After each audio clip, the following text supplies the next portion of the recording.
Hi everybody, welcome to Tuesday Talk. And I know you guys looking at the title like, what? But yes, I wanted to do a video. Psych. It's not a video about being a perfect mother, because there is no such thing as a perfect mother. But I wanted to open a discussion on some stuff that I have been seeing in the news lately. Well, not necessarily in the news, but just articles that I have read lately about just mothers, I guess new mothers competing with, seasoned mothers.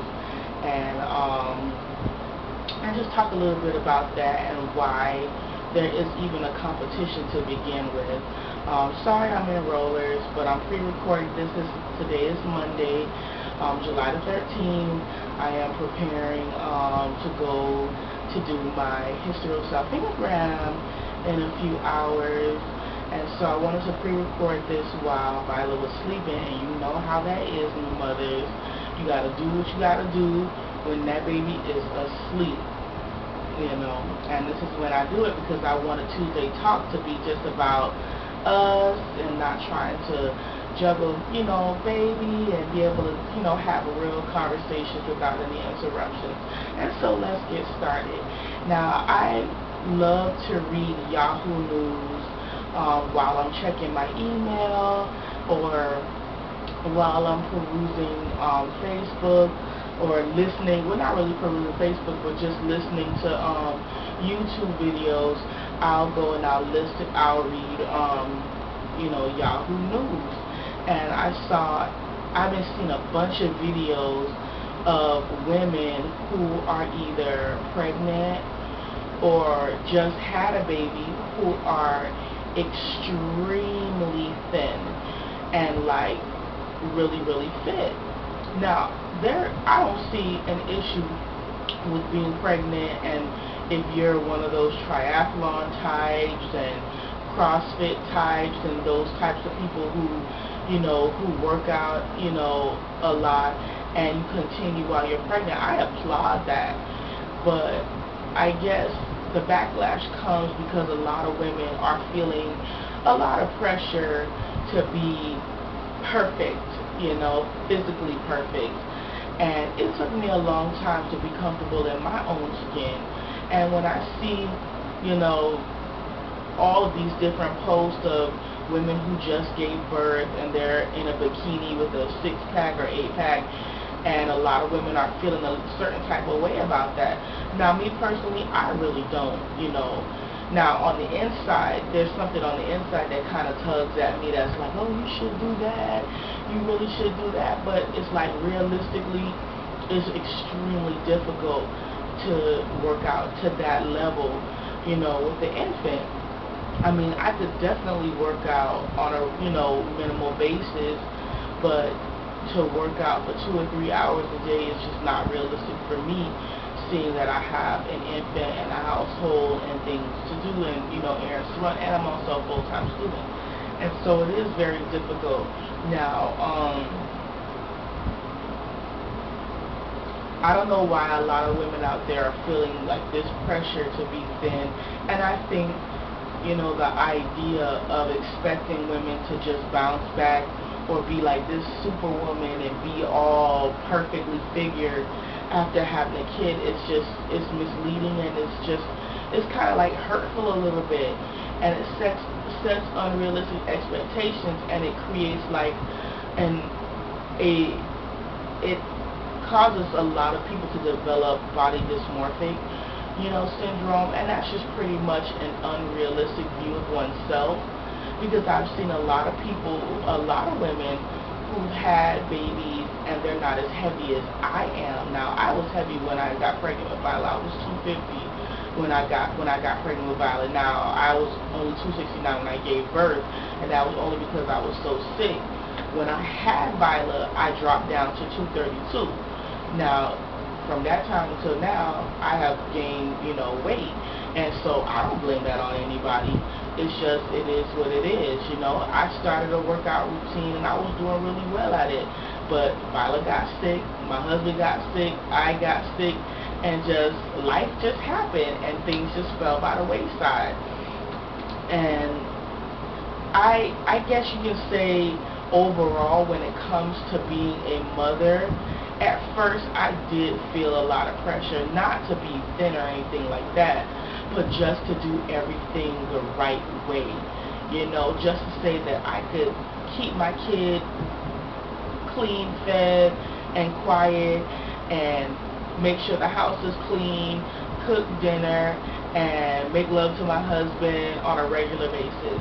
And a lot of times I really did feel overwhelmed, and I think that's why I fell into depression, not even just because of trying to keep up with everything, but you hear a lot of people saying, oh, you should do this, oh, you should do that, and it was just like, I can't do all of that, and I tried, and I just wanted to be a good mother. And then Violet had like a little bit of colic, so it was just like I'm trying to be like this superwoman, and my child is crying all the time. I didn't know newborns cry all the time, but that's what they do. And so I was feeling kind of overwhelmed a little bit, because I'm just like, I'm doing everything in my power, and the baby just was not happy. Then my husband was acting jealous, because he was just like, you're always 24/7 with the baby, then you got the baby in the bed after being the baby all day long, and now you sleeping with the baby. It's like, when do I get my time? And I'm just like, I'm doing the most. Like, you had a home cooked meal, we made love, like I did the most. Like, what more do you want? And so it became like super overwhelming for me.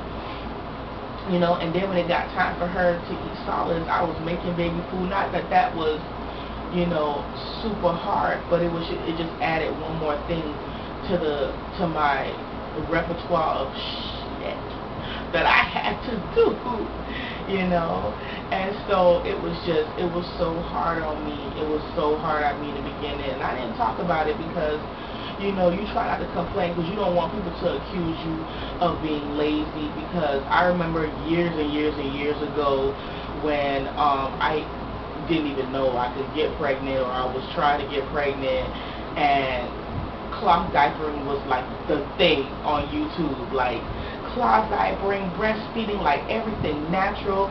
That was like, it was so ridiculous to see people struggle through it, and they really didn't want to do it, but because they were making YouTube videos and they had committed to doing what so-and-so was doing, and so-and-so was doing that over here, so-and-so was doing this over here, and they had committed to it, they were really struggling to do it.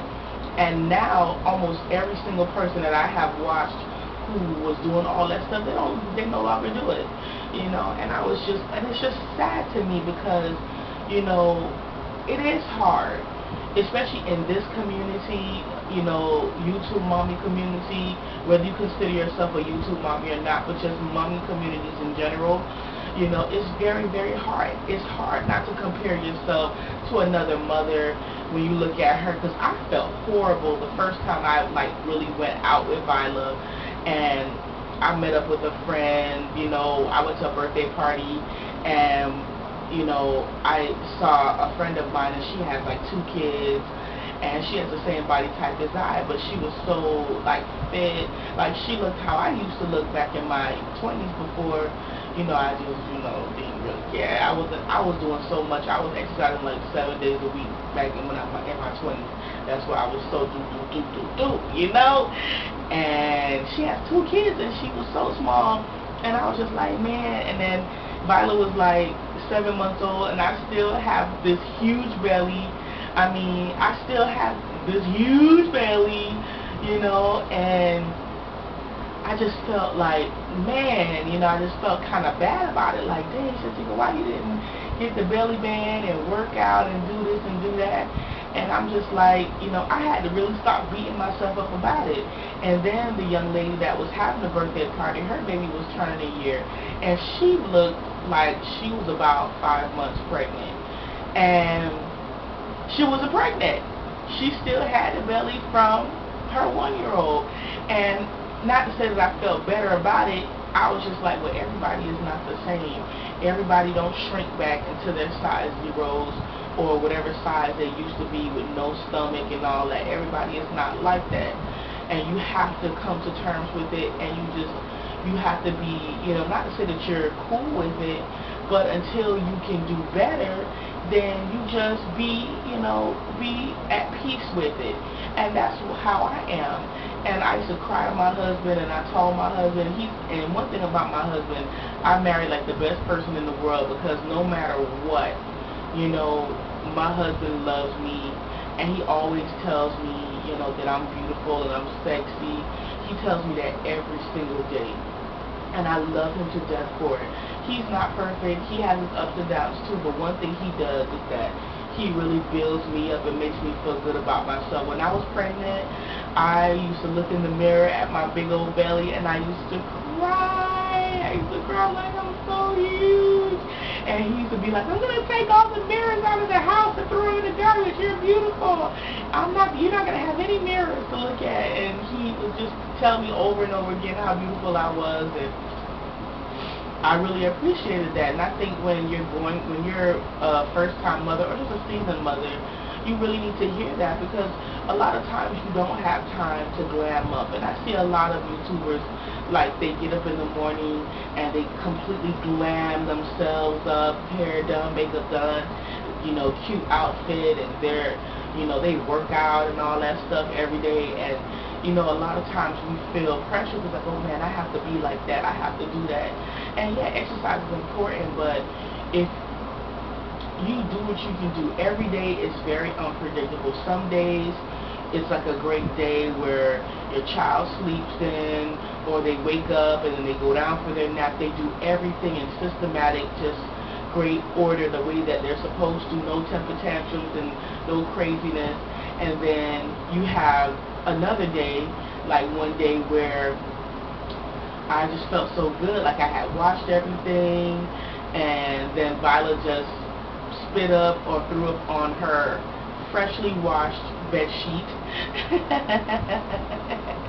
And then not even that, to make matters worse, she pooped. And I get her diaper was so full of pee. This was like when she when she just woke up in the morning. Her diaper was so full of pee that when she pooped, the poop couldn't really hold it, and it leaked out of the side of her pamper. And just a little bit, and it was all over her face. It was all over her hair. It was all over the vomited sheet. It was just a freaking mess. And then I was just like, just picking her up, and she's grabbing at me because she wants to come and hug me, and I'm just like, no, doodle vomit, doodle vomit, doodle vomit. What do I do? What do I do? And it's just like, I had to literally put her whole self in the tub and just peel off her clothes while the water is running so I can wash her off. And it was just like crazy, and then after I washed her off, I felt better that I was able to change the sheet, get those rinsed and washed. And so I mean, I worked very hard, and after you deal with all of that, the last thing you want to do is talk about, oh, I'm going to go work out. No, you're like, I want to sit the hell down, watch you play on the floor, and just rest my nerves. It's days like that where it's like, and those days happen more than anybody wants to admit. But it happens enough to just make you like, you know what, I already worked out. And that's why I love taking my walks with her, because I try to go very, very early in the morning. And I'll walk like an extra few blocks and then come back and then let her play on the swing and then walk back home, just to give myself a little, extra calorie burn and stuff like that. So, and I have recently lost 10 pounds because I had hit the 270s and I was like, oh, hell no.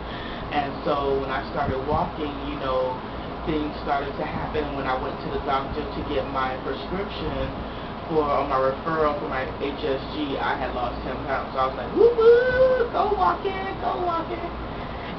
but I did feel a lot of pressure for being to be, you know, like a perfect type mom, and then you see all the stuff that annoyed you before you had kids, like when you're in a, like for instance, when I took Viola on the airplane, and I was dreading her having a crying fit because I didn't want people to turn around and look at me and give me dirty looks, because I was like dreading that, you know, not worried about my child, but worried about complete strangers staring at me funny if my child cried, you know, disturbing them.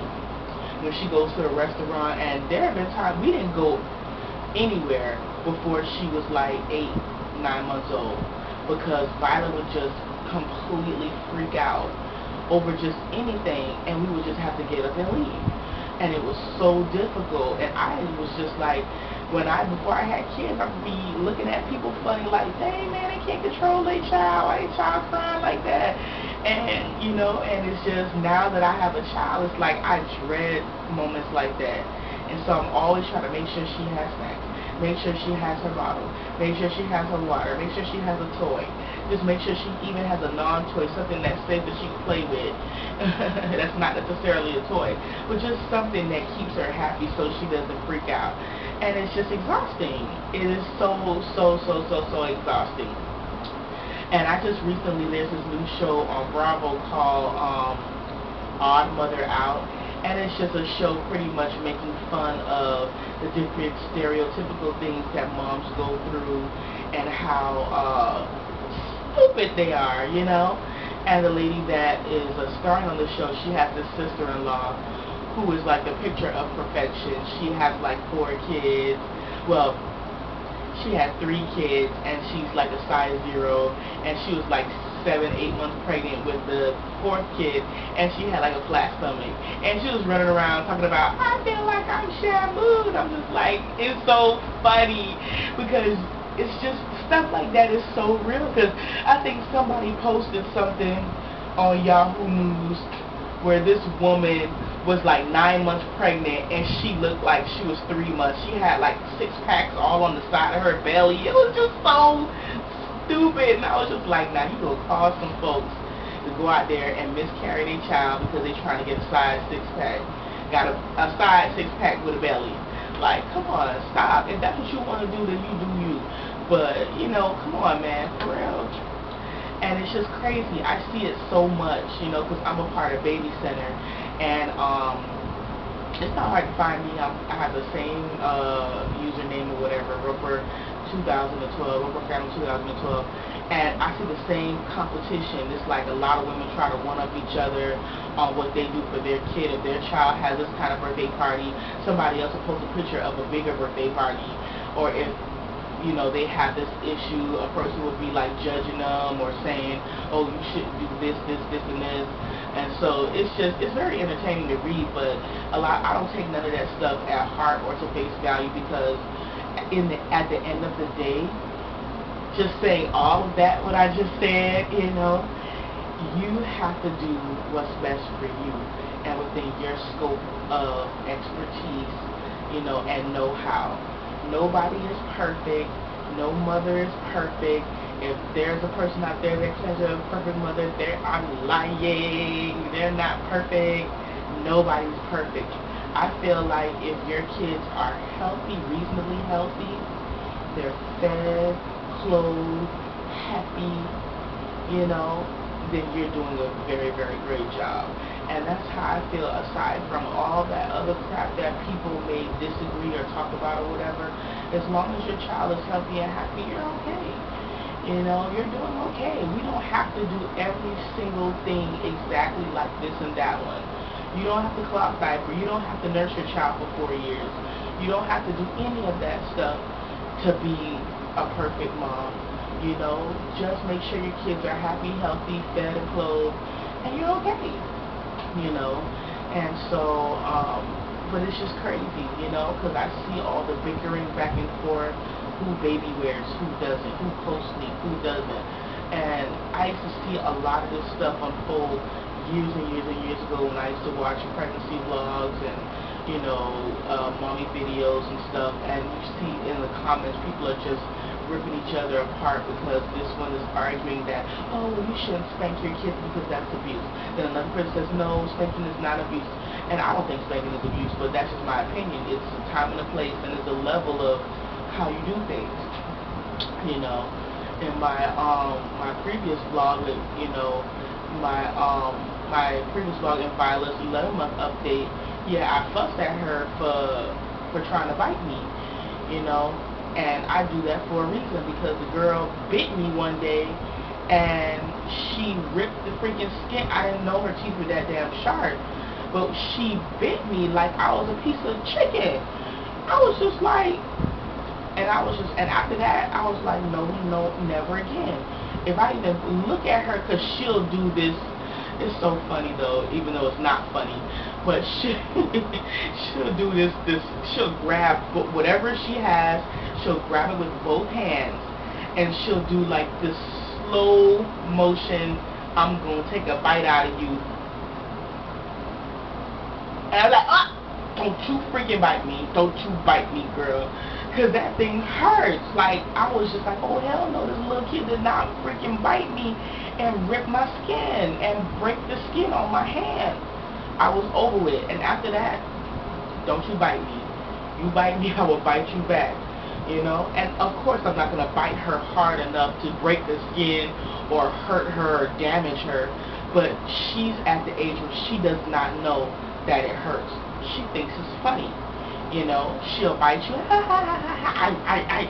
you know, because my husband plays around with her rough, and so she does think it's funny, and so she has to understand that when you bite me and then mommy does the same action, oh, that hurts, and so she knows not to do that. Some people may say that's abuse and they don't agree with it. I wish you would call me abusive doing that for my child. I would cuss you out like, don't, I'm not hurt, you know. I know what abuse is because I've been abused. My brother and I were horribly abused as children, all in the name of discipline, you know. And so that's not, I would never do anything to hurt my kid, but something she has to learn by getting a taste of her own medicine. Not to the extent that she did me, but she needs to understand that what she is doing is wrong, you know. And at this young age, damn right, at this young age, because I don't want her going to school biting people. And then nowadays, it's like so different with the school system. It's like everybody wants to take you to court for every damn thing. I watch Judge Judy, and you see folks going to court because their child popped the other child in the head with a toy. They're going to court. When I was a kid, they could beat the damn hell out of you. Ain't nobody going to court, you know.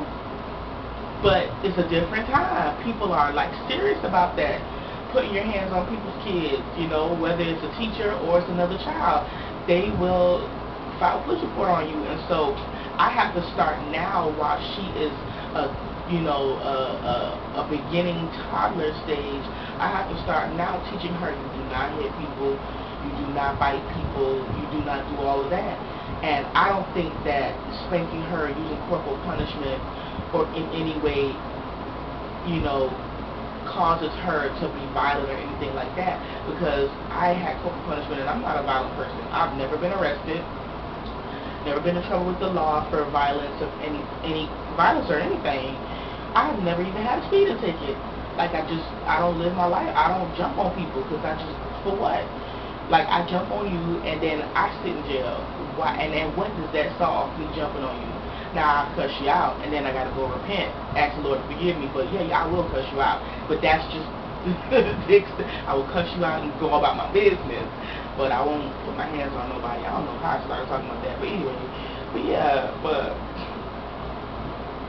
mothers, you know, you tell me down below. Let's start a conversation. Let me know, you know, what things kind of annoy you, or not even just annoy you, but what things that you that you think is like undeserved pressure to be a certain way as a mother, you know. And so certain people, I don't even look at them, because I'm just like, you have a nanny. You know, you have somebody to keep your child while you go work out for 2 hours every day. You have the means to do that. You have the means to eat clean. everybody don't have money that way. It's very, very hard for me to buy all that stuff because it's very, very expensive. When I say expensive, it is very, very expensive. And I don't have no food stamps or nothing like that. I feel like the government should provide you with something, you know, so you can afford to eat reasonably well, you know. But, you know, a lot of our stuff, we buy canned. We buy a lot of canned veggies, you know, because fresh goes bad quicker. And, you know, it is what it is. Oh, there's somebody knocking on my door. I hear a knock, knock, knock. Well, if it's my mama, she's like 2 hours early. My mom's supposed to be taking me to the doctor. But, I'm not paying no mind because, I don't answer the door for anybody. I don't care who it is unless, I know that you're coming. And if you're 2 hours early, then, you need to call me on my cell phone, my house phone, let me know that you out the door because I watch too much investigation ID to be opening no door on somebody that is uninvited. So yeah. But anyway, somebody is legit knocking on my door. Alright, everybody. Well, just let me know. Leave your comments down below if you feel like, you know, like the different pressures that you feel that you feel, you know, to be perfect, or, you know, or if you don't feel the need to be perfect, and why, and just leave them down below. So I'll talk to you guys next time on Tuesday Talk. Bye.